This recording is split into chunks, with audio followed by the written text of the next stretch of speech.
अस्सलामुअलैकुम दोस्तों, आज की इस अहम वीडियो में हम बात करेंगे जेपीसी यानी जॉइंट पार्लिमानी कमेटी की जानिब से मंजूर करदा वक्फ तरमीम बिल के हवाले से।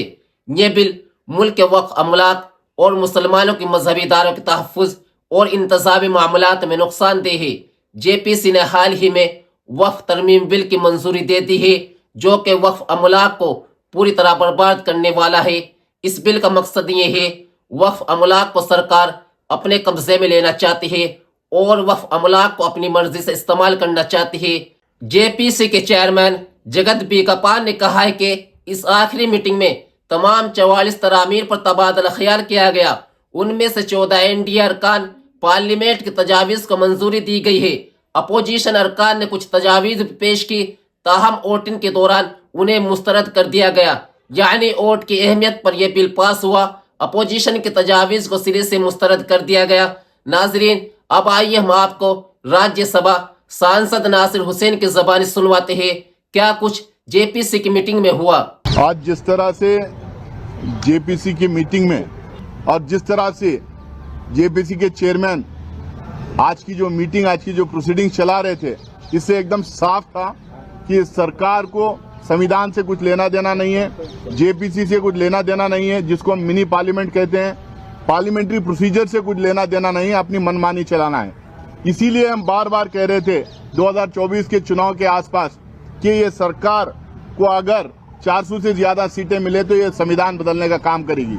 ये संविधान बदलने का इनको मौका तो मिला नहीं, इनको देश की जनता इनको सबक सिखाई है, लेकिन उसके बावजूद ये बिट्स एंड पीसेस में संविधान को खत्म करने का काम कर रहे हैं। आज जिस तरह से अक़लियतों के हकूक को दबाया गया, जिस तरह से अक़लियतों को खत्म करने की एक साजिश आज की मीटिंग में की गई, उससे एकदम साफ जाहिर है कि ये सरकार किसी भी तरह से इस देश में दो तरह के लॉ लाना चाहती है। उसमें एक उन लोगों के लिए जो अक्सरियत में है, एक लॉ उनके लिए जो अक़लियतों में जो मेजॉरिटी में है, ये उनके लिए जो माइनॉरिटी में है। इससे एकदम साफ जाहिर हो रहा था जिस तरह से प्रोसीजर्स को बाईपास कर रहे थे। हम बार बार कह रहे थे कि 7-8 जो स्टेप्स हैं प्रोसीजर्स के, जो फाइनलाइजेशन ऑफ द रिपोर्ट में, उसको सारे प्रोसीजर्स को फॉलो करना चाहिए। हम बार बार ये कह रहे थे कि इसमें डिटेल डिस्कशन होना चाहिए, लेकिन जिस तरह से राजा साहब ने बताया कि उनके लिए complete disregard to the parliamentary procedures, आज उन्होंने आज का सेशन चलाया, आज की मीटिंग उन्होंने चलाई है। जैसा राजा साहब ने कहा, 95% जो स्टेक होल्डर्स आए थे, जो विटनेसेस बन के आए थे, वो इस बिल के खिलाफ उन्होंने अपनी बात रखी, ये बिल का विरोध करके उन्होंने गया है। 5% वो लोग थे जो सरकार से स्टेज मैनेज थे, जिनकी मानसिकता एकदम साफ नजर आ रही थी वो क्यों वहां पे आए थे। ना वो स्टेक होल्डर थे, ना उनको वक्त से कुछ लेना देना था। हम कह रहे थे कि ये 95% या 100% जो स्टेक होल्डर्स आए थे, उनके मिनट टू मिनट उनका जो मिनट्स है वो हमारे सामने रखा जाए, सारे मेंबर्स को दिया जाए। वो नहीं दिया गया। जो स्टेक होल्डर्स को हम लोगों ने सवाल जो पूछे थे, उनके जो रिप्लाईज आए थे, उसका हम लोगों ने पूछा कि उसको सारे मेंबर्स को प्रोवाइड करो, लेकिन उसका कोई खुलासा नहीं था। उसने हम लोगों को कोई उसका सर्कुलेशन नहीं किया।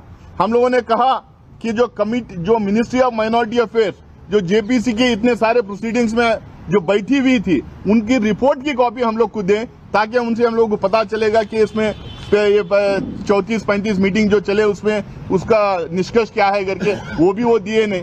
पिछले 3 स्टेट्स में जहां हम गए थे, पटना, लखनऊ और बिहार में जो मीटिंग्स हुए, जिनको 7 दिन 10 दिन का टाइम दिया गया था रिप्लाई करने के लिए, वो रिप्लाईज हम लोग को प्रोवाइड नहीं किया गया। अचानक रात के 11:30 बजे ये कुछ अमेंडमेंट जो प्रपोज किए गए थे, वो अमेंडमेंट को कंसोलिडेट करके हम लोग को भेजते हैं और कहते हैं ये कल क्लॉज टू क्लॉज डिस्कशन है। भाई, जब स्टेक होल्डर्स की डिपोजिशन हो गया, जब विटनेसेस आके चले गए, जब मिनिस्ट्रीज आके डिपोज किए, उसके बाद में जेपीसी के मेंबर्स को आपस में क्लॉज टू क्लॉज डिस्कशन करना चाहिए। जो अमेंडमेंट सरकार लाई थी उसको डिस्कस करना चाहिए। उसका कोई डिस्कशन नहीं, सीधा वोटिंग पे आप चले जा रहे हैं। इसका मतलब क्या है? फिर ये पूरा जो एक्सरसाइज था, 3-4 महीने 6 महीने का जो एक्सरसाइज था, ये किस चीज के लिए एक्सरसाइज था? अगर हम क्लॉज टू क्लॉज डिस्कशन नहीं करेंगे, जैसा परसों मैं आपको बता रहा था 3 दिन पहले यहीं पर, हमारे इतने इसमें लॉस हैं जो स्टेट ने एनाक्ट किया है, जितने अलग अलग स्टेट में लैंड को लेके है, लैंड रिफॉर्म्स को लेके, लैंड सीलिंग एक्ट आके हैं, इनाम अबॉलिशन है, जागीरदार अबॉलिशन है, ये कई उसमें लैंड को लेके कई लॉस हैं। और ये लॉस जो है टाइम टू टाइम जो सुप्रीम कोर्ट और हाई कोर्ट के जो जजमेंट्स आए हैं वक्फ को लेके, एंडोमेंट को लेके, लैंड को लेके जो जजमेंट्स आए वो they are conflicting with each other. हम कह रहे हैं कि इसको हम लोग को स्टडी करना चाहिए, हम कह रहे हैं कि पैरिटी होना चाहिए, हम कह रहे हैं एंडोमेंट एक्ट में क्या प्रोविजंस है, वक्फ एक्ट में क्या प्रोविजंस है, उसको कंपेयर करके देखिए। हिंदुस्तान में हर मजहब के जो रिलीजियस सेंटर्स हैं उसको गवर्न करने के लिए, उसको एडमिनिस्टर करने के लिए एक तरह के लॉस अगर हो सकते हैं तो बनाना चाहिए हम लोग को, उसमें हमें कोई प्रॉब्लम नहीं है।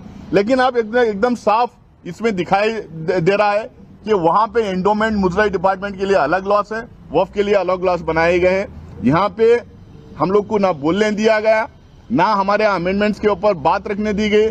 जो मूवर है अमेंडमेंट का उसको एक दो शब्द जनरली पार्लियामेंट में बोलने दिया जाता है, यहाँ पे बोलने नहीं दिया गया और पूरे तरह से बुलडोज करके इस बिल को लेके आ रहे हैं। सिर्फ और सिर्फ इनकी मंशा ये है, एक दिल्ली इलेक्शन में उसका फायदा उठाएं, दूसरा इनको जो है एक माइनॉरिटीज को इस देश में सेकेंड ग्रेड सिटीजन बनाने के राह में जो है उस डायरेक्शन में ये पहला स्टेप है।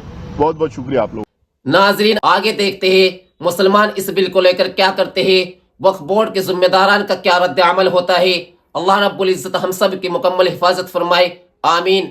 अगर आपको वीडियो थोड़ी सी भी अच्छी लगी हो तो लाइक करें, शेयर करें। जज़ाकुमुल्लाह खैर। वस्सलामु अलैकुम रहमतुल्लाहि व बरकातुहू।